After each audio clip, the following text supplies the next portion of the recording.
Aleluia, glória a Deus. Querido, você que trouxe a sua oferta nessa noite, hoje nós não temos uma palavra de dízimo e oferta, a palavra é essa, você que trouxe, você que tem um coração generoso, você vai trazer aqui nesse momento, amém? Fica de pé, eu quero orar com você primeiro, e depois você vai colocar no seu coração, o Espírito Santo vai colocar aquilo que você deve ofertar. Pai, abençoa teu povo, a tua igreja.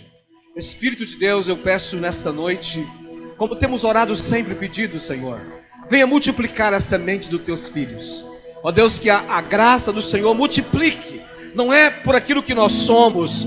Senhor, nós não somos, nós não temos, nós não podemos, mas o Senhor pode todas as coisas. Eu oro para que todos vivam debaixo da graça, para que todos recebam abundantemente, que a chuva do Senhor seja liberada sobre a sua igreja, sobre o seu povo, em nome de Jesus.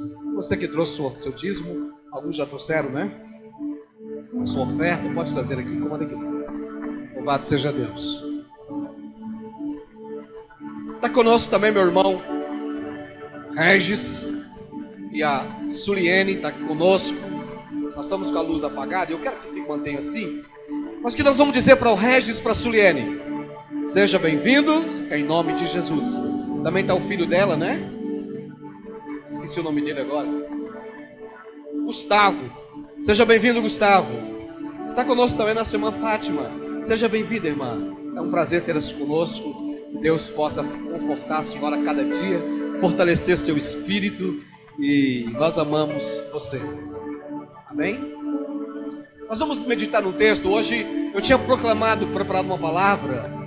E já essa semana o Espírito Santo de Deus tem trazido no meu coração algo.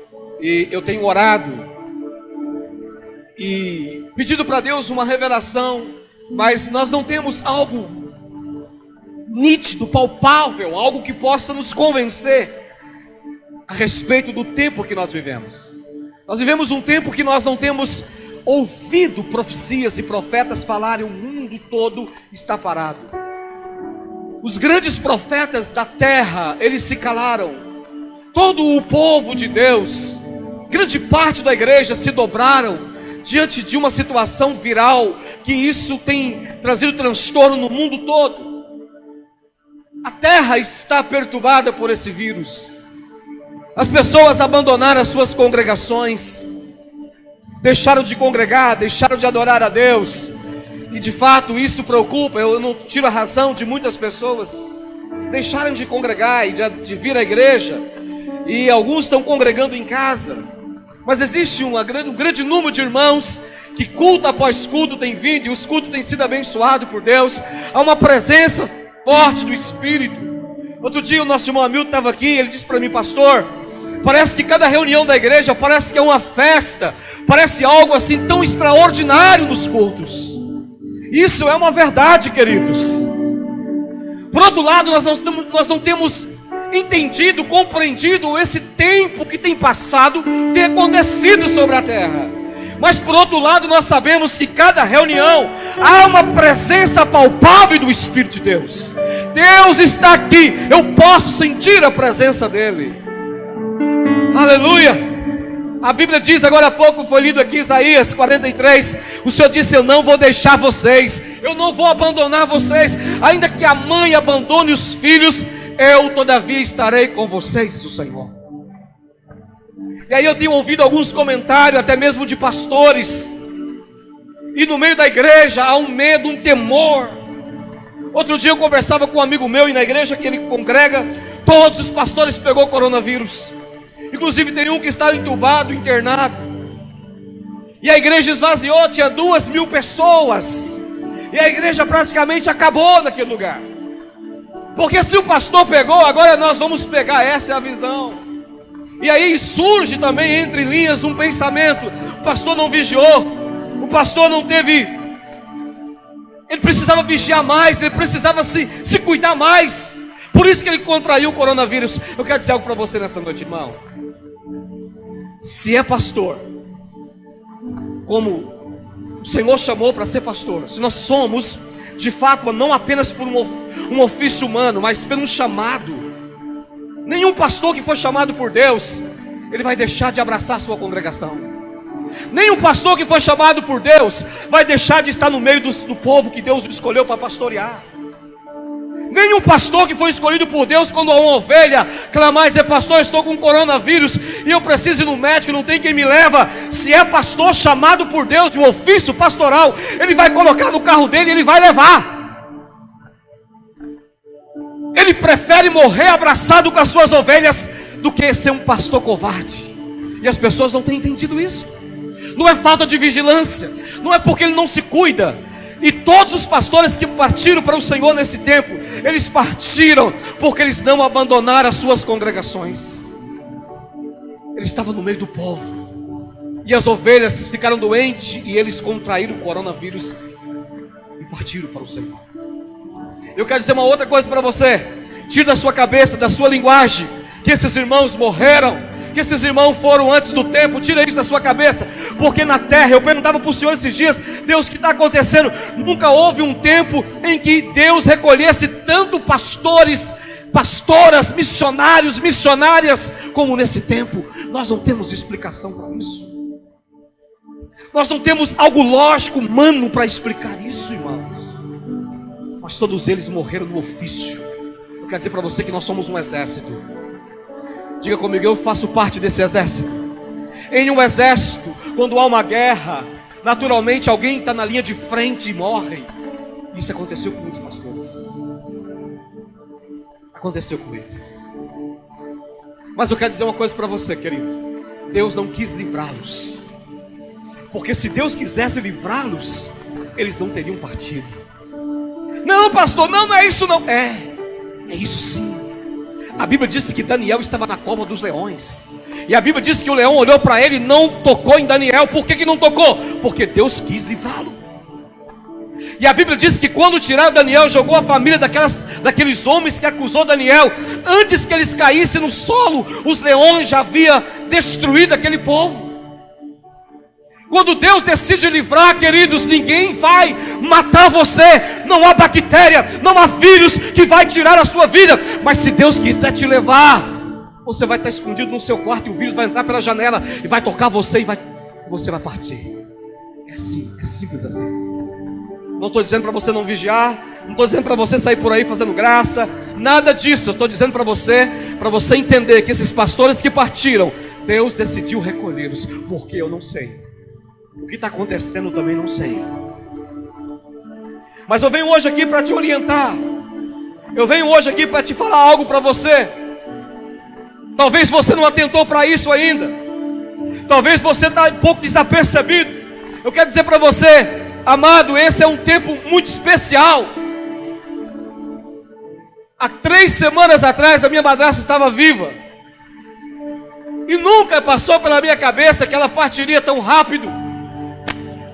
Mas há alguns anos eu disse para minha esposa: eu preciso estar mais presente na vida do meu pai, da minha família. Eu preciso estar mais presente com eles, porque eu não sei quando o Senhor vai recolhê-los. E chegou tão rápido, que eu não imaginava. Eu estou dizendo aqui para você, filho, você que tem a sua mãe viva, ame mais a sua mãe, respeite mais a sua mãe, abraça a sua mãe. Porque sua mãe pode partir amanhã, você não sabe. Ah não, pastor, Deus me livre disso. Não, eu não estou dizendo para você, não estou liberando nenhuma palavra de maldição, porque crente não pega maldição. Eu estou dizendo para você que valorize mais a vida e as pessoas que estão ao seu lado. Valorize o seu filho, pai. Valorize a sua filha, pai. Valorize as pessoas que você ama. Valorize as pessoas aonde você convive. Valorize a congregação aonde você congrega. Valorize pessoas. Valorize pessoas, porque nós não sabemos se amanhã estaremos aqui. Nós não sabemos se amanhã nós estaremos aqui. Vou te falar para você, algumas pessoas aqui na igreja, elas foram cometidas de coronavírus. Vou falar o nome das pessoas, mas nenhuma delas pegou aqui. Elas pegaram lá fora. Não foi aqui. Nós temos orado para Deus guardar esse ambiente, para que ele não seja um transmissor dessa doença. E Deus tem guardado esse ambiente. Deus tem guardado a vida daqueles que têm congregado. Valorize, amado. Aleluia. Jesus está voltando. E para algumas pessoas, como a minha madrasta, ele já voltou. Para outros pastores, ele já voltou. Eu estava vindo aqui da Ana, para você ter uma ideia. E a tia da minha esposa, ela estava muito mal, gripada, com problema no pulmão. Ela fez o exame e não tinha quem levasse ela no posto. Eu disse: eu levo a senhora, não tem problema nenhum. E todo mundo: cuidado, cuidado, cuidado. Eu falei: eu estou com o maior cuidado possível, mas eu não vou me acovardar. Eu não vou me acovardar. Eu tenho 48 anos. Quero dizer para vocês que eu já vivi muito bem junto com a minha esposa. Uma família maravilhosa. Eu sou muito grato a Deus pelos meus filhos, pela esposa que tenho. Se o Senhor me levasse hoje, eu seria muito feliz pela vida que eu já vivi com eles. Não sei quando Ele vai me levar.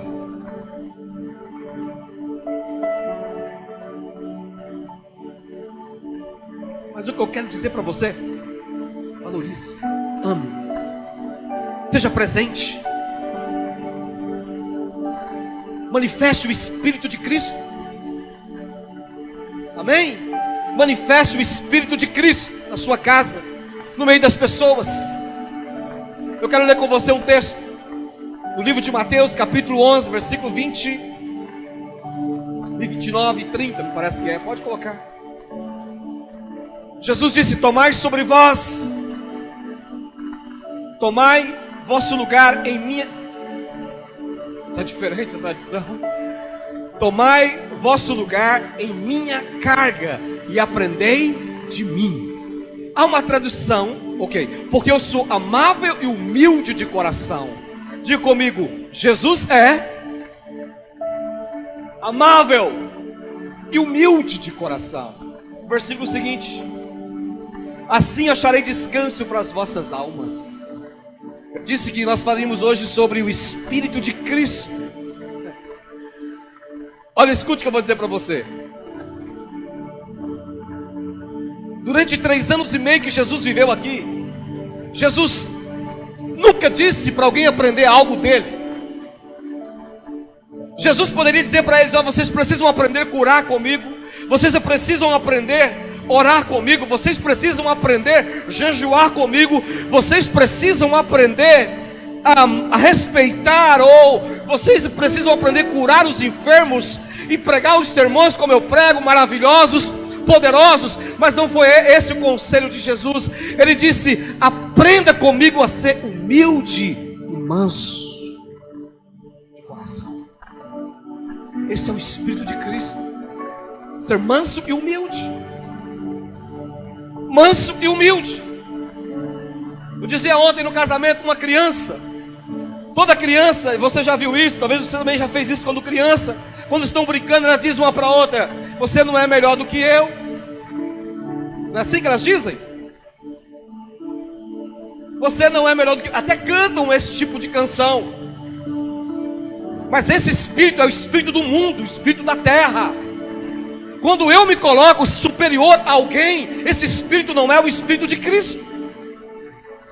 Quando eu acredito que eu sou melhor do que o Hamilton em algum aspecto, esse espírito não é o espírito de Cristo. Quando eu não acredito que eu posso aprender com ele, o que opera em mim não é o espírito de Cristo. Porque o Espírito de Cristo é isso que nós demos agora há pouco: aprendam comigo porque eu sou humilde e eu amo e sou humilde. Amém?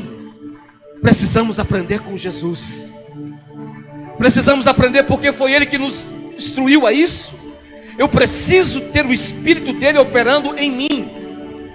E a Bíblia diz que no livro de João capítulo 13, eu não mandei esse texto para ela, diz assim que Jesus, ao acabar a ceia, ele pegou a bacia e começou a lavar os pés dos discípulos, no dia como hoje, dia da ceia. E aí o apóstolo Pedro disse: Senhor, de mim você não vai lavar os pés, eu não admito que lave os meus pés.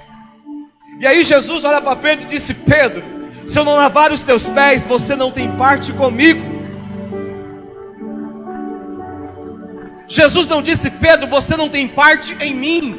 Se Jesus dissesse tem parte em mim, Jesus estava dizendo: você não é salvo, você não está colocado no corpo. Mas ele disse: você não tem parte comigo. Isso aponta para a comunhão. Jesus está dizendo para Pedro: se você não deixar lavar teus pés, você não tem comunhão comigo. Veja o Espírito de Cristo. E a Bíblia diz, olha isso que eu vou dizer para você: a maneira de você ter comunhão com Jesus, escute isso, a forma de você ter comunhão com Jesus é permitindo que Ele sirva você. É o contrário. É o contrário. Nós acreditamos que nós é que servimos ao Senhor, nós é que fazemos para Ele. Mas a Bíblia mostra o contrário, é diferente. A Bíblia diz que Jesus que pegou a bacia e lavou os pés dos discípulos. Foi Ele que fez isso. E aí Ele diz: aprendam comigo a ter essa humildade e essa mansidão. É isso que eu e você precisamos, aprender com Jesus. Amém, querido? O que Jesus fez naquele dia, Ele serviu. Quem gosta de servir aqui? Quem gosta de preparar a mesa para outro sentar aqui? Quem é aquele que pega a bacia e lava os pés aqui? Nós gostamos de ser servido, gostamos do primeiro lugar, dos primeiros assentos, gostamos de ser visto. E aí o Espírito Santo, orando aqui sexta-feira com os irmãos, havia um tempo de oração, eu entrei aqui e estava tão gostoso, e até eu cantei: é aqui que eu me sinto muito bem. Estava bom demais, e o Espírito Santo falou comigo as palavras de Paulo de Coríntios, capítulo 13. Paulo orou e disse: Deus, afasta de mim. E Deus disse para ele: a minha graça te basta.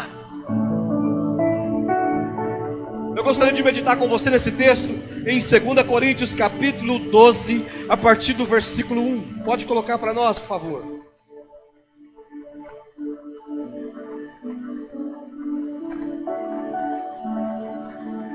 Assim disse Paulo: é necessário prosseguir com meus motivos de orgulho, mesmo que isso não me sirva de nada. Vou lhes falar agora das visões e revelações que recebi do Senhor. Conheço um homem em Cristo que há 14 anos foi arrebatado ao terceiro céu. Se foi no corpo ou fora do corpo, eu não sei, só Deus sabe. Sim, somente Deus sabe se foi no corpo ou fora do corpo. Mas eu sei que tal homem foi arrebatado ao paraíso e ouviu coisas tão maravilhosas que não pode ser expressas em palavras, coisas que nenhum homem é permitido relatar. Da experiência desse homem eu teria razões de me orgulhar, mas não o farei na verdade.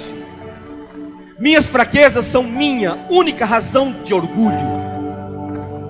Se quisesse me orgulhar, não seria insensato de fazê-lo, pois estaria dizendo a verdade. Mas não o farei, pois não quero que ninguém me dê crédito além do que pode ver em minha vida ou ouvir em minha mensagem. Ainda que eu tenha recebido revelações tão maravilhosas, portanto, para evitar que eu me tornasse arrogante, foi-me dado um espinho na carne, um mensageiro de Satanás, para me atormentar e impedir qualquer arrogância. Em 3 ocasiões supliquei ao Senhor que me removesse, mas Ele me disse: a minha graça é tudo que você precisa. O meu poder opera melhor na sua fraqueza. Portanto, agora fico feliz de me orgulhar das minhas fraquezas. Aleluia, aleluia, glória a Deus. Eu estava orando e o Espírito Santo falou isso para mim: a operação do Espírito de Cristo em Paulo. Paulo está relatando esse texto: eu tive revelações, eu fui ao terceiro céu, eu vi coisas que o homem não é lícito falar, eu vi e ouvi coisas extraordinárias. Não porque eu seja melhor do que vocês, não porque eu tenha algo melhor do que vocês. A humildade de Paulo é tão imensa que ele diz: não sou maior, eu tenho fraquezas. Mas ele disse: por causa das revelações e das visões, Ele me colocou um espinho na carne. Alguns teólogos dizem que esse espinho na carne era problema nas vistas de Paulo, mas ele mesmo diz nesse texto: um mensageiro de Satanás que me perturbasse de cidade em cidade, E no capítulo anterior, Paulo fala das cidades que ele ia, onde ele ia pregar o evangelho. Ele era esbofeteado, ele era humilhado, ele sofreu naufrágio, passou necessidade, passou fome. E ele diz nesse texto agora: o mensageiro de Satanás, ele me perturba de cidade em cidade, cerca do qual eu orei 3 vezes. Que você já orou e pediu para Deus te livrar? Paulo orou 3 vezes e disse: Deus, tira de mim, eu não suporto essa situação. Você acha que esses pastores que foram para a eternidade, em algum momento eles não oraram e disseram: Deus, eu acho que não é o tempo, não é agora, eu preciso ainda estar com a família, eu preciso ainda, Senhor, pastorear as ovelhas? Certamente eles disseram a mesma coisa que Paulo, mas aí Deus disse para Paulo: a minha graça, o meu favor é suficiente na sua vida, Paulo. O meu favor é suficiente na sua vida, Milton. Existem coisas que Deus não vai livrar, mas ele disse para Paulo: a minha graça, ela basta na sua vida. Pastor Eliene, a graça dele basta. Ele te ama. Ele te ama. Momentos difíceis, decepções, isso não quer provar que ele não te ama. E algumas vezes você ora e diz: Deus, não é essa vida que eu quero. As decepções, os problemas são tantos. Às vezes eu penso em desistir, desanimar. Às vezes eu penso em ir embora de casa, fugir desse casamento. Eu penso às vezes que não é isso que eu orei, que eu pedi. Paulo orou 3 vezes e o Espírito disse para ele: a minha graça te basta, porque o meu poder se aperfeiçoa na sua fraqueza. Essa palavra fraqueza é literal.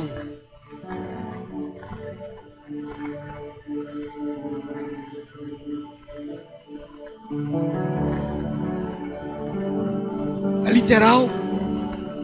Quantas vezes você se sentiu fraco? Quantas vezes o seu espírito se abateu? Quantas vezes você se sentiu desanimado? Quantas vezes você olhou para você e disse: não dá mais? Quantas vezes você olhou para a sua própria capacidade humana e você não encontra em você algo que pudesse fazer você se reanimar? E Deus diz para você nessa noite: a minha graça te basta, filho, porque o meu poder aperfeiçoa quando você se sente fraco. Quanto mais você se sente fraco, mais o meu poder se aperfeiçoa em você. Amém. Aleluia. Glória a Deus. Glória a Deus. Esse é o Espírito de Cristo. Jesus disse: aprenda de mim, porque eu sou manso e humilde de coração. Não aprenda com o pastor Eurípides, porque ele não é manso, ele não é humilde. Não aprenda com fulano, porque não é manso e não é humilde. Ele disse: aprenda comigo, porque eu sou manso e humilde de coração.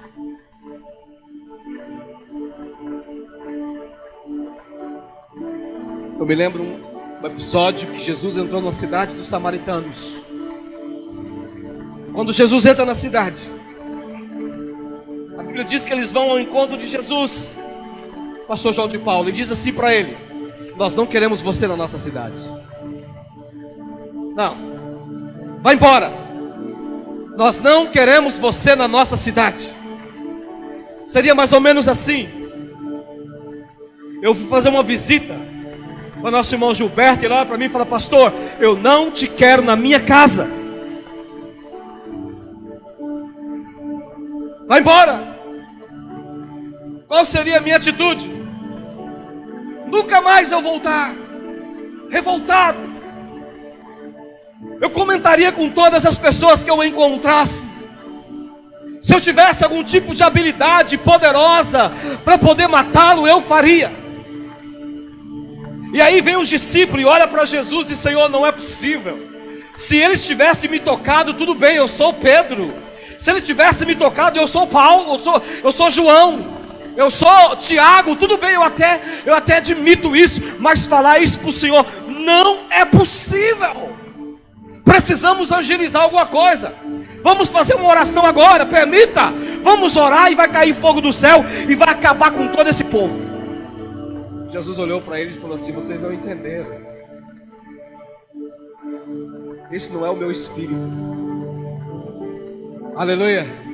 Diga comigo, esse não é o espírito dele. Matar, destruir, não é o espírito de Cristo. Esse não é o meu espírito, disse Jesus. Pois o Filho do Homem não veio para matar a vida dos homens. Eu vim para dar vida para os homens. Amém. E aí ele disse para você: aprenda comigo, aprenda de mim. Quando alguém critica, quando alguém fala, quando alguém nos espragueja ou comenta algo de nós, a respeito de nós, que às vezes não é verdade ou que é verdade, qual seria a nossa atitude? Seria essa. Por isso que os relacionamentos são destruídos, porque o Espírito de Cristo não tem operado.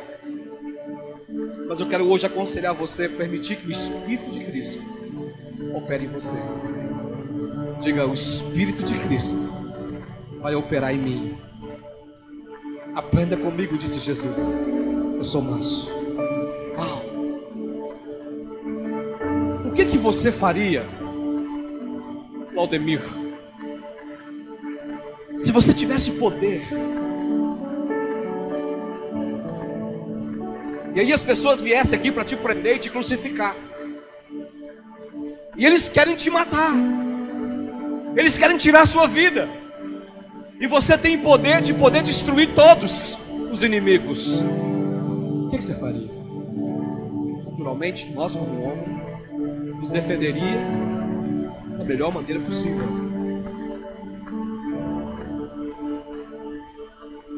Se o sujeito chega na sua casa, Anderson, e fala: você chega na sua casa, alguém pulou o portão da sua casa, está abrindo a porta da sua casa para levar suas coisas, aí entrou lá dentro, pegou as coisas, colocou lá na varanda, e você chega bem na hora que ele está colocando as coisas na varanda.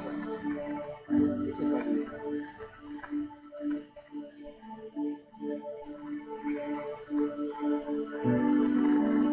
Ô companheiro, não precisa você levar assim. Se você tivesse pedido, eu tinha te dado.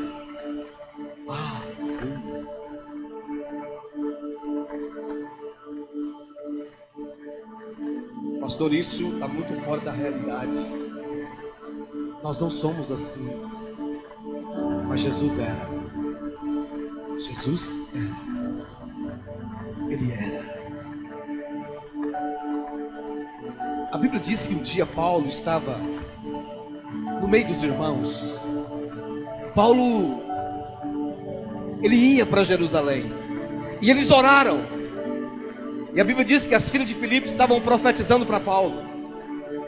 E aí chegou um profeta e olhou para ele, pegou o cinto e disse: assim diz o Senhor: o homem que usa esse cinto, o Senhor está me mostrando que ele vai ser preso.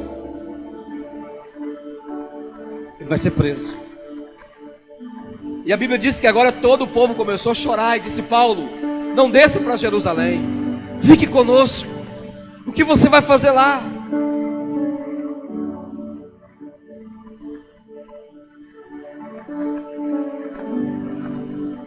Já foi revelado para você que você vai ser açoitado. Você vai ser preso, vai ser açoitado. Fique aqui. Se você ficar aqui, não vai acontecer nada com você. De fato, se ficasse lá, não ia mesmo. Mas aí Paulo olha para aqueles irmãos, chora com eles, abraça eles para ele. O Senhor não me impediu de descer para Jerusalém. Ele disse: eu não tenho a minha vida por preciosa. Escute isso. Eu não tenho a minha vida por preciosa, desde que cumpra em mim o propósito de Deus. Eu estou pronto a viver. Eu estou pronto a morrer para cumprir o propósito de Deus. Vocês estão aqui comigo? Quem está aqui, diga amém. Quem está aqui, diga amém. Diz assim comigo: o Espírito de Cristo habita em mim, pastor. E eu tenho essa revelação no meu coração. Aleluia. Queridos, olha aqui para mim. Eu quero concluir dizendo para você: nós estamos aqui para servir. Você é servo. Se ele pegou uma bacia, se ele não nenhum tipo de orgulho. E até hoje ele está lá na eternidade para servir. O prazer de Jesus é servir. 3 anos e meio ele serviu. Mas nós nos sentimos muito importantes. Chegamos num lugar como esse. Muitas vezes olhamos para os irmãos e falamos: eu sou melhor. Eu já preguei muitas vezes aqui para vocês, disse que não tem ninguém melhor do que ninguém aqui. Não, pastor, eu não me sinto melhor do que nenhuma de vocês que está sentado aí. A única diferença que há em mim para você é que Deus me chamou para pastorear. Mas somos iguais, sentimos as mesmas dores. Se você dá um talho aqui, vai sair sangue. Eu sinto o que você sente. Eu fico nervoso, eu fico chateado. Às vezes eu sinto tristeza, como você. Nós somos iguais. Não tem diferença nenhuma. Nenhuma. Durante o ministério de Jesus, ele veio para servir. Esse é o Espírito de Cristo. Servir. E aí algumas pessoas se julgam melhores, acham que são melhor. Por algum momento acham que tem algo melhor. E aí eu aprendo com Paulo, porque esse é o Espírito de Cristo nele. Paulo, ele escreve para a sua carta em Coríntios. A primeira coisa, eu ia começar minha mensagem aqui. A primeira coisa que Paulo diz é: eu não sou maior do que os apóstolos. Todos os apóstolos de Cristo é maior do que eu. Aí você diz assim: não, mas peraí, Paulo escreveu a metade, 70% do Novo Testamento. Olhando para o quadro geral, ele era maior do que todos, mas Paulo se sentia menor. Esse é o espírito dele. Quando você chegar em algum lugar, não é o espírito de brilho, não é o espírito de introversão, mas é o espírito de Cristo se sentir menor do que as outras pessoas. O sentido de servir. Eu quero servir. Eu quero servir. Eu quero servir os meus irmãos. Amém. Aleluia. Esse é o prazer do Senhor. Deve ser o nosso prazer. Você gosta de servir? Quando você chega aqui, as cadeiras já estão prontas. Daqui a pouco você vai tomar a ceia. Alguém já preparou os copos, colocou ali suco de uva. Eu estava vendo os irmãos preparar. Os irmãos sentam e com maior carinho e amor eles preparam o suco de uva, os copos, e tudo isso é feito com amor. Preparam as cadeiras, essas cadeiras são espaçadas uma da outra, a metro, a passo, para poder colocar certinha. Arruma as coisas bem arrumadas, limpa, climatiza o lugar, limpa o lugar, álcool em gel, tudo aqui. Alguém está servindo você. Esse espírito tem que estar em você. Você precisa servir. Amém? Aleluia. Glória a Deus. Você entendeu? Você veio aqui hoje para ouvir isso. O Espírito de Cristo é esse Espírito que precisa operar em nós. É esse Espírito que precisa habitar em nós. Não é arrogância, não é querer ser superior, não é querer ser melhor, não é querer achar que não, eu como pastor, às vezes eu sempre me coloco nessa posição de servir. Nós precisamos disso. Pegar a cadeira para alguém, pegar água para alguém, servir alguém. Quero dizer para você, querido, amanhã você não sabe se você vai estar no nosso meio. Pastor, mas e se eu partir vai ser ruim? Não vai. Você pode acreditar em mim, porque a promessa do Senhor, Paulo disse, eu acabei de ler com você no livro de 2 Coríntios capítulo 11. Ele disse: existem coisas que nunca passou pela mente do homem. Não foi permitido que eu falasse a respeito das coisas extraordinárias que eu vi na eternidade. Isso é real, isso não é mentira, isso é verdade. Nós precisamos crer copiosamente nessa verdade do Evangelho. O céu é uma realidade, as ruas de ouro são reais, tudo é real. O Senhor preparou uma cidade para você que está nessa terra vivendo debaixo de sofrimento, de angústia. vivendo debaixo de opressão. Nós todos os dias vemos assassinatos, mortes, feminicídio. Todos os dias nós vemos pessoas morrendo. Nós estamos com a nossa alma já perturbada nessa terra. Ele preparou uma cidade e ele disse: ali eu enxugarei dos seus olhos todas as lágrimas. Escuta o que eu vou dizer para você.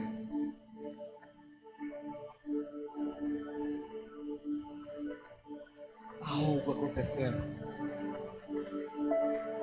Nesses últimos dias as pessoas estão assustadas com o preço das coisas. Um pacote de arroz custa R$40 em alguns estados. A carne subiu assustadoramente. O óleo subiu assustadoramente. Mas você tem atentado para a palavra de Deus. Há um cavalo no livro de Apocalipse chamado de caristia. Caristia. E aí a Bíblia traz uma palavra que é muito poderosa, muito chave. A Bíblia diz assim: o meu justo viverá pela fé. Você pode viver pela fé? Você pode viver pela fé? E a minha alma terá prazer nele, diz o Senhor. Se ele recuar, minha alma não terá prazer nele. Escuta, eu tenho falado isso frequentemente nos cultos. Nós estamos vivendo uma pandemia. Após o fim da pandemia, virá sobre a terra escassez, fome, miséria. A terra vai ser tocada por isso. Eu não estou profetizando isso. Eu estou falando aquilo que eu vejo pela palavra de Deus. Mas Jesus disse, Paulo disse: o meu justo viverá pela fé. O meu justo viverá pela fé. O meu justo viverá pela fé. O meu justo viverá pela fé. Deus não vai deixar você perecer. Amém? Aleluia. Deus não vai deixar você perecer. Você precisa crer nele. Você precisa crer em Deus. Amém? Diga assim: eu tenho o Espírito de Cristo operando em mim. Operando em mim. Fica de pé.